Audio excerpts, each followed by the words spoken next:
Bahlil mengatakan opsi impor etanol terbuka selama produksi dalam negeri belum mampu memenuhi kebutuhan nasional.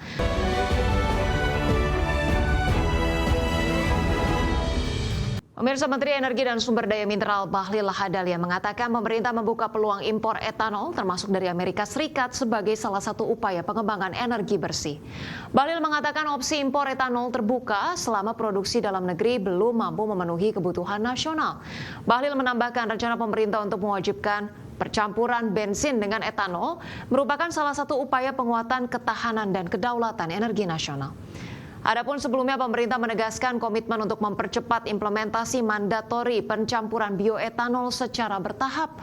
Program ini direncanakan dimulai dengan E5 pada 2028 dan E10 pada 2030 serta diarahkan menuju E20 dengan mempertimbangkan kesiapan produksi, distribusi serta infrastruktur pendukung. Kita akan menerapkan bagian daripada bensin kita akan campur dengan etanol, mandatori.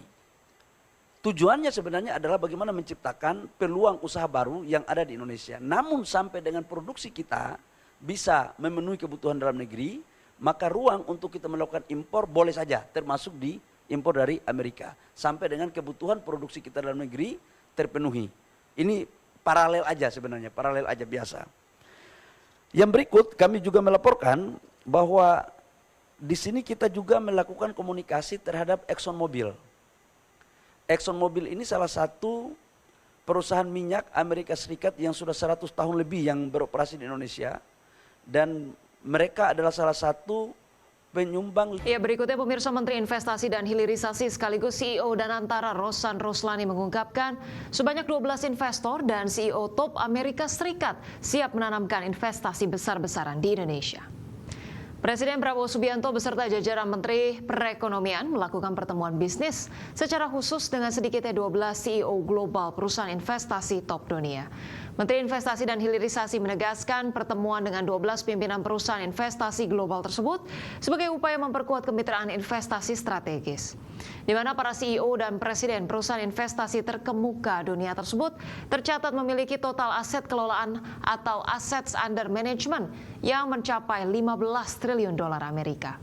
Di sisi lain, 12 pemimpin perusahaan investasi global tersebut sangat tertarik dengan arah kebijakan ekonomi nasional, langkah penguatan iklim investasi, serta komitmen pemerintah dalam menjaga stabilitas dan kepastian hukum yang dinilai memiliki potensi kerjasama yang sangat konstruktif. Presiden bertemu langsung dengan 12 perusahaan investasi terbesar di dunia, malah ada ikut dari ada 12 dengan total kurang lebih kalau aset under management itu dikumpulkan itu 16 triliun US dollar. Potensi ada beberapa kerjasama dengan mereka karena memang kalau dilihat selama ini para perusahaan investasi terbesar ini mungkin belum, kalau saya bilang belum tergarap secara optimal. Mereka lebih banyak berinvestasi di negara-negara lainnya. Nah, kebetulan dengan kehadiran Danantara ini, mereka juga mempunyai potensi sebagai local partner Danantara, dan itu memberikan kenyamanan dan confidence juga karena kita bisa bersama-sama investasi tidak hanya di Indonesia tapi juga di luar Indonesia. Pemirsa, Menteri Luar Negeri Sugiono mengungkapkan Indonesia tak perlu setor 1 miliar dolar Amerika untuk menjadi anggota tetap Board of Peace.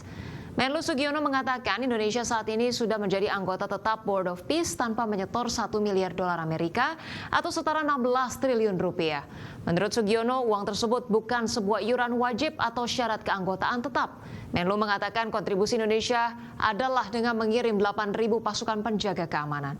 Menurut Sugiono, pembahasan terkait kontribusi 1 miliar dolar Amerika merujuk apabila suatu negara ingin mengambil peran tertentu seperti menjadi anggota permanen.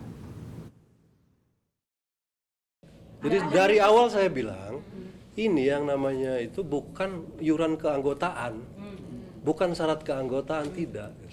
Kita sekarang sudah anggota, nggak perlu bayar juga nggak apa-apa. Berarti Indonesia nggak akan bayar. Tapi kalau misalnya kemarin tuh kita mau jadi anggota permanen, ada kontribusi. Ada kontribusi 1 miliar itu kan gitu. Bukan kemudian kita sekarang karena belum bayar kita bukan anggota board office loh.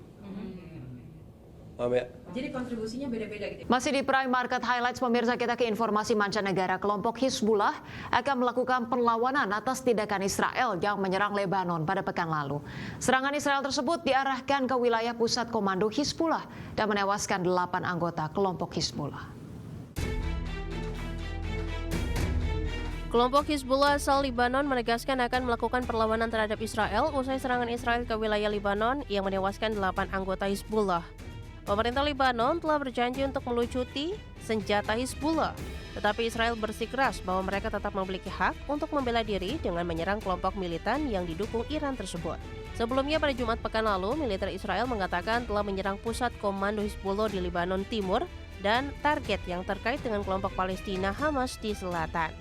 Presiden Lebanon Youssef Aoun juga mengutuk serangan tersebut yang terjadi hanya beberapa hari setelah pemerintah mengatakan bahwa tentara akan mulai menerapkan fase kedua dari rencana mereka untuk melucuti senjata Hizbullah di selatan Lebanon. Serangan itu juga terjadi di tengah meningkatnya ketegangan antara Amerika Serikat dan Iran, di mana Presiden Amerika Serikat Donald Trump mengancam akan melakukan tindakan militer terkait program nuklir di negara Republik Islam tersebut. Berbagi sumber, IDX Channel. Pemirsa, armada tempur udara Pakistan melancarkan serangan udara di wilayah timur dan tenggara Afghanistan pada Minggu dini hari kemarin. Serangan tersebut menargetkan lokasi yang disebut sebagai tempat persembunyian militan. Kementerian Penerangan Pakistan menyatakan serangan lintas batas tersebut menghantam 7 kamp dan tempat persembunyian teroris yang diklaim sebagai milik Taliban Pakistan dan kelompok ISIS Khorasan. Afghanistan pun menyatakan akan memberikan respon yang tepat dan terukur atas serangan udara Pakistan yang menewaskan sedikitnya 18 warga sipil, termasuk perempuan dan anak-anak. Juru bicara pemerintah Afghanistan, Zabihullah Mujahid, menuduh Pakistan menargetkan warga sipil. Kementerian Luar Negeri Afghanistan juga telah memanggil Duta Besar Pakistan di Kabul untuk menyampaikan protes resmi atas serangan tersebut.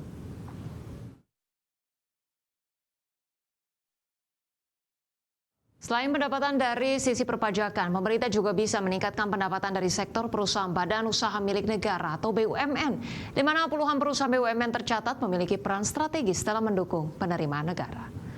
Anggota Komisi 6 DPR RI Ahmad menjelaskan sejumlah perusahaan industri nasional atau perusahaan BUMN tercatat memiliki peran strategis dalam mendukung penerimaan negara dan program hilirisasi.